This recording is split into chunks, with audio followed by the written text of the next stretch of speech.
শুভ সন্ধ্যা বন্ধুরা, অনিন্দিতা দিনলিপিতে সকলকে স্বাগত। আবার সন্ধ্যেবেলা চা নিয়ে বসেছি, একটু বই খাতা নিয়ে খুটখাট করছি। তা ভাবলাম তোমাদের সাথে একটু কথা বলি, তোমাদের সাথে একটু গল্প করি, তাই এলাম।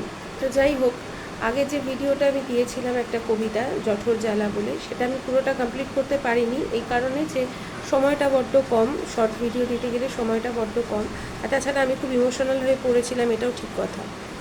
তবে ফেসবুকে আছে, যারা আমার ফেসবুক দেখো বা ফেসবুক করো তারা দেখে নিও। ফেসবুকতে পুরোটা কমপ্লিট করতে পেরেছি, মানে যতটুকু আমি দিয়েছি ততটুকু। আর ইউটিউবে পুরোটা আসেনি, মানে টাইমটা আমার একটু বেশি হয়ে গিয়েছিলো। তবে যে পর্যন্ত এসেছে সে পর্যন্ত ঠিক আছে, সঠিক করা যায়।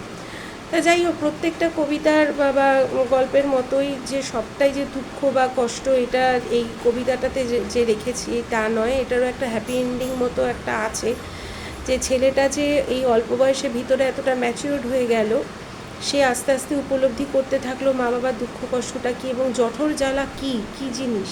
এবং এই জঠর জ্বালাই তাকে একটা প্রতিজ্ঞা করতে, মানে প্রতিজ্ঞা নিতে বাধ্য করলো বা প্রতিজ্ঞা নিতে শেখালো যে মা বাবার দুঃখ কষ্ট সে যে কোনো মূল্যেই ঘোচাবে। তার জন্য যা করতে হয়, পড়াশোনা, চাকরি বাকরি সে করবে, এবং ভবিষ্যতে সে সেটা করেও ছিল। সে তার প্রতিজ্ঞা রেখেছিল এবং মা বাবার দুঃখ কষ্ট ঘুচিয়েছিল। এটাই ছিল আমার লেখাটার কনক্লুশন।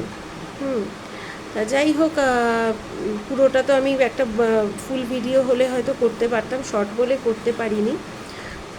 আর আরেকটা কথাও তোমাদেরকে বলতে চাই বন্ধুরা, যে আমি আরেকটা নতুন জিনিস নিয়ে আসছি। যদিও সবার কাছে নতুন নয়, আমার কাছে নতুন। আমি ছোটোবেলায় শিখেছিলাম, এবার আমি কোনো একটা বড় জায়গাতে করতে চলেছি। যদি সাকসেসফুল হই তবে তোমাদের সামনে আনবো।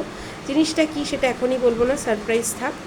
আবার নতুন কোনো একটা ভিডিওতে তোমাদের সাথে দেখা হচ্ছে, ততক্ষণের জন্য টাটা।